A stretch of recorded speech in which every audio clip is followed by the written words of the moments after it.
লক্ষ লক্ষ রোহিঙ্গা বাংলাদেশে ঠাই পাইছে, আমরা বাঙালিরা পাইছি না।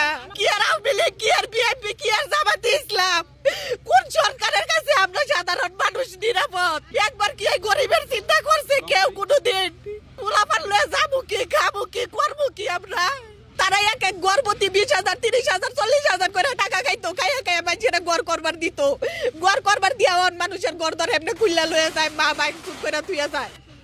কোন সরকারের কাছে, কোন সরকারে ঘরে টাইকুল দিছে? টাকা তো একবার ফরেস্টরে লুকারে দিছি, ওই দিছি না টাকা একবার দিয়া রোজার ঈদের পরে এই ঘরগুলা কারা করছি, করার পরে তারা আবার এই ঘর কুলাইছে, কুল্লা তুইয়া দিছি। এ টুনি ফিলার টিলার আছে না, ফিলার টিও ভাই গেটে গে সব তুইয়া গেছে। তোমার আগে একবার চিন্তা করছে যে আমরা অসহায়রা খাবো কি, থাকবো কই, আগর বাসস্থান কই? বনবু ভাইগা লুকারাই তো নিত এইগুলা। এগুলা কি এখন সাধারণ কোনো মানুষের নিত? সাধারণ কোন মানুষের নিত? এটির তো কোনো বিচার হয় না। বিচার আর যত আজাব আছে আমাদের মতো গরিবের উপরে সব আজাব। ভাই আমাদের কষ্টটা মনে হলে একটু শেয়ার করে